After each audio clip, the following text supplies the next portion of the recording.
What happened in the woods? I don't like referring to the man who kidnapped me as my abductor. This implies that he was mine. He was never mine. I never wanted him to be part of my life. If anything, I spent 4 agonizing weeks of my life as his, which is somehow worse. I was abducted from the Natural History Museum. I was there on a school field trip with my AP European History class. I was coming out of the bathroom, ready to rejoin my friends who were pretending to pay attention to an exhibit on the early Renaissance, when I felt a sharp, stinking sensation in the back of my neck. My feet and legs went numb and I tripped, leaning against the wall for support. The last thing I remember was a feeling of thick sets of arms wrapped tightly around my waist. Even though my mind went fuzzy, I knew that something was wrong. My mouth fell open, but no sounds came out. I tried calling out. My teacher and classmates were in the next room, their chattering voices growing dimmer and less coherent as my vision began to fade.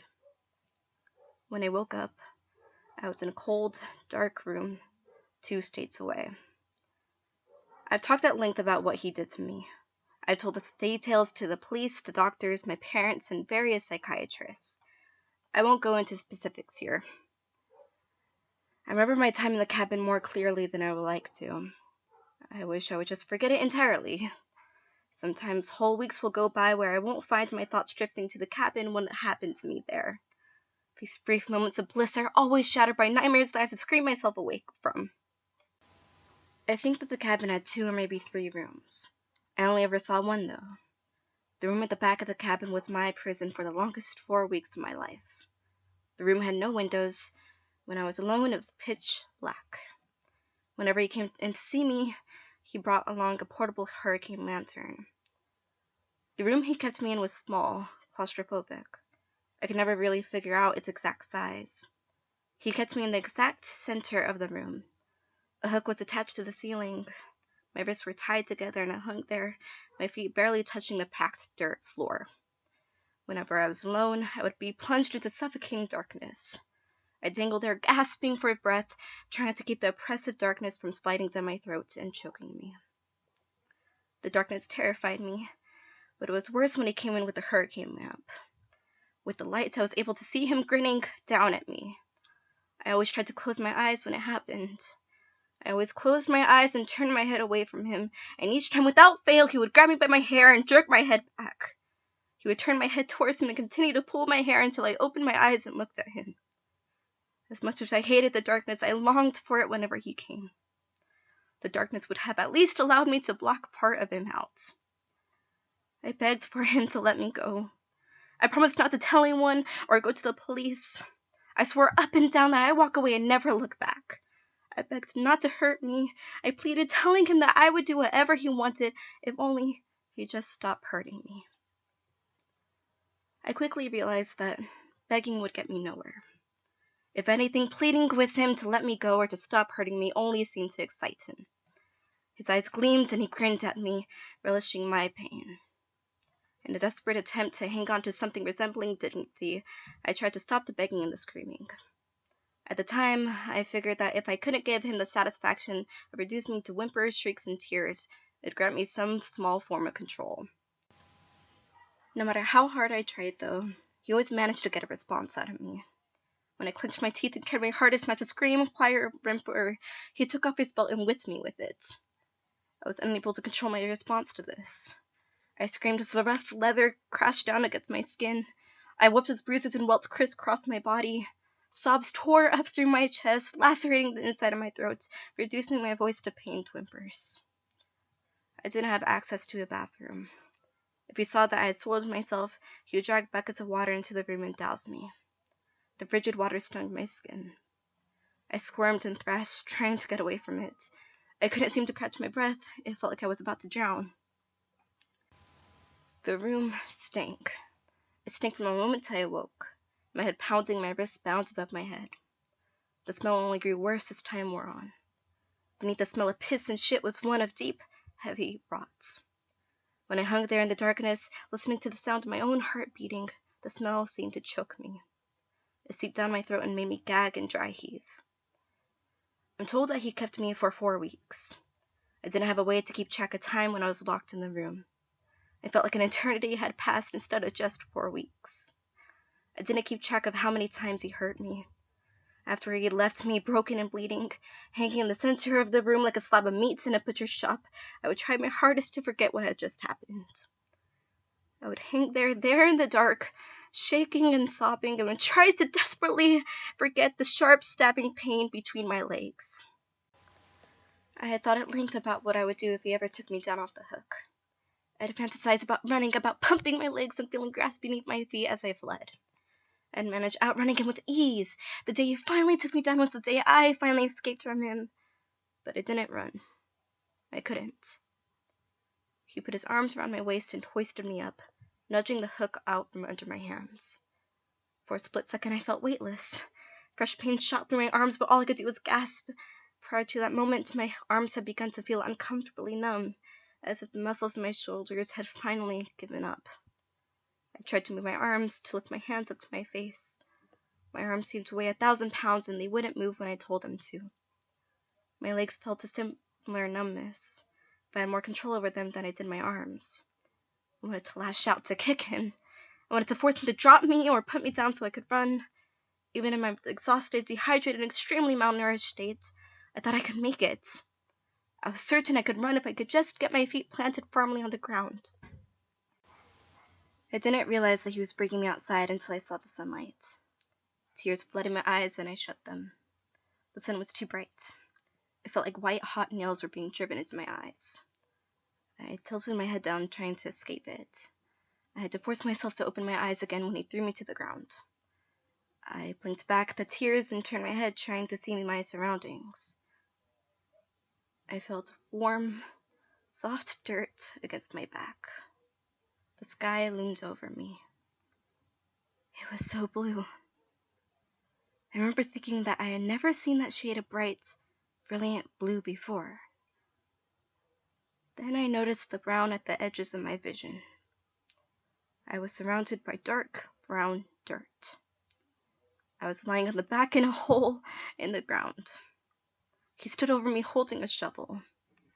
He intended to bury me alive.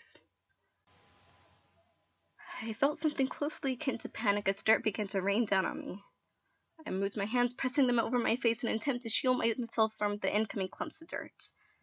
I begged my arms and legs to work properly. I could imagine myself jumping out of the shallow grave and running, taking off through the woods like a deer. I couldn't make my arms and legs cooperate. My legs kicked feebly, my arms throbbed. At some point I lost consciousness, my hands cupped over my mouth and nose. When I woke up, it was because I felt wet. The dirt clung to me like a thick, heavy blanket. It was soaked. Despite the agony in my arms, I pushed upwards, shoving wet clumps of dirt away from my face. I felt water trickle down through the dirt. It slid down my cheeks, pooling beneath my head. I felt open air and raindrops against my fingertips. I began to push harder. My wrists were still bound together, forcing my arms to move as one unit. I clawed the dirt away from my face, gasping and swallowing raindrops as I finally lifted my head. I panted heavily, staring up at the rain clouds. They covered the night sky, blotting out the moon and the stars. I didn't care. They were the most beautiful clouds I had ever seen. I opened my mouth, letting the rain dribble down my cracked lips and into my parched throat. To this day, I had never tasted anything as sweet as that rain. Pulling myself out of the muddy hole was slow and agonizing. My arms and legs burned, protesting at every movement. Finally, I knelt into the dirt, my face turned up towards the rain, gasping for air. I looked around. My eyes had adjusted to the darkness, and I could see the cabin behind me. A narrow trail led away from it. I forced myself to my feet, ignoring the stabbing pain that shot through my legs. I tripped, landing face down in the mud, then crawled to the path. I slid on my belly along the rain-slicked grass until the cabin was no longer in my line of sight. I closed my eyes and pressed my forehead down against the ground. More than anything, I wanted to sleep. I barely noticed the rain or the wind. The grass felt so soft beneath me. After a few deep breaths, I forced myself onto my hands and knees, then I climbed to my feet. I initially tried to run, but I tripped again, landing hard on my knees. The rain was letting up and the sky was slowly beginning to grow lighter. I forced myself to my feet and I began walking. At some point, the path melted into the woods. Either that or I stumbled off of it into the darkness. As the sun slowly rose, I realized I wasn't on it anymore, but I didn't bother trying to retrace my steps. I didn't know where my abductor was. I assumed that he was back at the cabin. At some point, he would notice that I clawed my way out of my grave. When he did, he'd come looking for me. I had to keep moving. The dull ache in my arms and legs was growing increasingly easier to tolerate. I wasn't following a sound, at least not one that I was aware of. All I could hear was my own ragged breathing and my blood pounding in my ears. I stumbled blindly, unaware of the cuts and scrapes on my feet, oblivious to the chirping birds or the warmth of the sun. My panic had become a dull sensation in my chest, but it pushed me onward, never letting me stop or rest. I didn't fully realize that there were men in the clearing until one of them turned and looked at me. He was tall and broad-shouldered, wearing a dark gray jacket. My feet stopped moving and I stared at him, unable to fully comprehend his presence. He wasn't the man who had abducted me. He was a complete and utter stranger. My mind reeled, struggling to remember what to do in the situation. "Help me!" One of the men was kneeling, his head and shoulders poking out of a deep hole in the ground. His voice was high-pitched and it cracked as if he'd been crying. "For God's sake, please help me!" The man with the gray coat turned sharply. "Keep him quiet!" I heard a sharp, crackling sound and a muffled cry of pain. One of the other men had struck the kneeling man. Bright red blood spurted from his mouth and nose. I felt something brush against my cheek. The man in front of me gently turned my head, forcing me to look up at him. "No, honey," he said gently. "Don't look over there. Look at me. That's right. Look right at me." He stared at me, his piercing blue eyes traveling over my body. I remembered that I was naked and suddenly it felt cold all over. I cut my hands over my private parts, trying to cover myself. The man made a shushing sound and took my hands. He lifted them to his face, studying the rope binding my wrists. He began to untie me. My hands and wrists looked foreign, as if they belonged to someone else. My fingernails were broken and caked with dirt. My forearms were slathered with mud and dirt to the elbows. He gently removed the rope, exposing glistening pink and red. The skin around the scrapes were bruised a dark purple. The man was frowning, his jaw clenching as he looked at the bruises and scrapes. "Honey, did somebody hurt you?" he asked. I nodded. His eyes narrowed as he took his coat off. I let him drape it around me. It smelled strongly of cigarettes. "Tell me what happened." "Tony, we don't have time for this," shouted one of the men. Tony turned to him. "Shut the fuck up," he snarled. "She's seen us," the man insisted. He gestured at the kneeling man. He was holding something small and black in his hand. I had never seen a gun before. Not in real life, at least. "She hasn't seen anything," said Tony. The gunman shook his head apologetically. "I'm sorry, Tony," he said.